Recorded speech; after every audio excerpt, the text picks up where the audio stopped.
The moment the doctor pulled me aside, his eyes heavy with something darker than exhaustion, I knew my world was about to break. "Emily," he said, voice low, "your husband, the symptoms aren't from stress. Someone poisoned him." My breath collapsed. My knees trembled.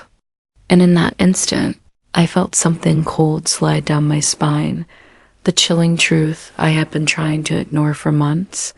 This wasn't an accident. And deep inside, I knew exactly who wanted my husband gone. His own mother. Emily had married Michael Anderson, a gentle, God-fearing man who adored her more than anything. They lived a quiet life in a small Christian town, surrounded by warmth, faith, and the hope of starting a family.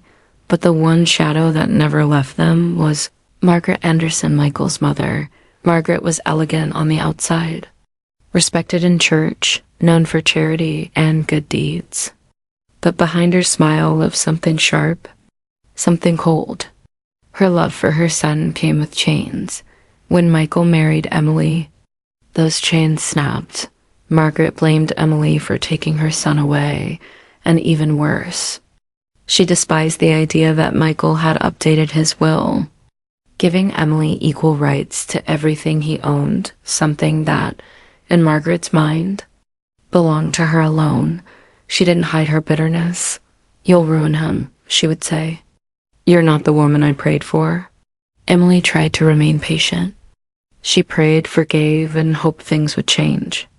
But evil has a way of growing quietly in the corners you ignore. It started with headaches, then vomiting, then the shaking. Michael began losing weight, his skin turning pale, the light in his eyes fading. Multiple doctors believed it was stress or exhaustion. Margaret was the first to insist she would take care of him, bringing warm soups and herbal teas every afternoon. Emily noticed that Michael always felt worse after drinking them, but she said nothing, because who wants to believe a mother could harm her own child? Until the night he collapsed, his hands cold, his lips turning blue, and Emily screaming his name as she held him on the kitchen floor. At the hospital, tests revealed a toxic substance in Michael's bloodstream, a slow-acting poison. Something added to his food. The doctor asked carefully, "Who has been preparing his meals?" Emily's heart cracked. There's only one other person. His mother. They called the police. They checked the food samples Emily had brought from home. The results were devastating. The poison matched the ingredients in the soup. Margaret delivered every day. Confrontation. When the police arrived at the Anderson family home, Margaret didn't cry. She didn't deny. She didn't even look surprised. Instead, she said softly, almost calmly, "I did what had to be done." He changed the will. He was throwing away everything his father worked for. "That woman," she pointed at Emily with shaking fury, "has no right to anything in our family." Emily felt her knees weaken at those words. "How could you?" she whispered. Margaret's eyes were cold. A mother sacrifices. And sometimes she must act. She was taken away in handcuffs, still convinced she was righteous. The struggle after the storm Michael survived.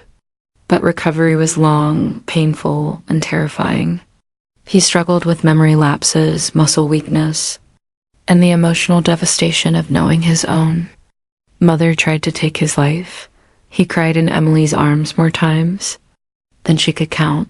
"I keep wondering what I did wrong," he would whisper.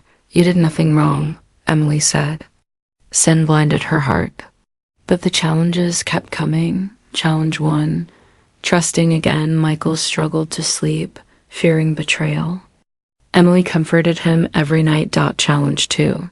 Financial pressure with medical bills stacking up. Emily took double shifts at the nursing home. Challenge 3. The judgment of the community. Some church members whispered, believing Margaret's lies, calling Emily the reason the family fell apart. But Emily held on to faith. She prayed with Michael every night, reminding him that God does not abandon his children. A turning point months later, Michael stood up in church for the first time after his recovery. Leaning on Emily's hand, he shared his testimony. "My mother let darkness take over her heart," he said, voice trembling. "But this woman, my wife, stood by me when I had nothing. She saved me, and she reminded me that forgiveness was not weakness. It is freedom." The church fell silent. Tears filled many eyes. Emily squeezed his hand, her own heart breaking open with love. The resolution: Margaret was sentenced to years in prison. But Michael visited her once, not to confront her, not to accuse her, but to forgive her.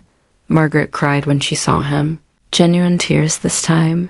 "I don't know when I became this person," she whispered. "I'm so sorry, Michael." He placed a hand on the glass window between them. "I forgive you." "Mom, but I'm choosing peace now." Final message: Emily and Michael rebuilt their life slowly. Painfully, faithfully, they moved to a new home, started counseling, and grew stronger as a couple than they had ever been. One night, sitting by the porch, Michael held Emily's hand and said, "You taught me that family isn't always the one you're born into. It's the one who stays when the world falls apart." Emily smiled softly, and God never leaves us, even in the darkest chapters. Inspiring moral for your viewers: evil can come from the closest hands, but healing comes from forgiveness, faith, and the courage to walk away from darkness. In the months that followed, Emily often found herself staring at the small wooden cross hanging above their living room doorway, the one Michael's father had carved years before. It had always been just a symbol to her, a reminder of faith, of hope, but now it felt like a silent witness to everything they had survived.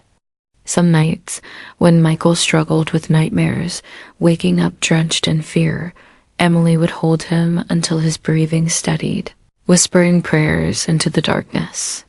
Healing wasn't a straight line.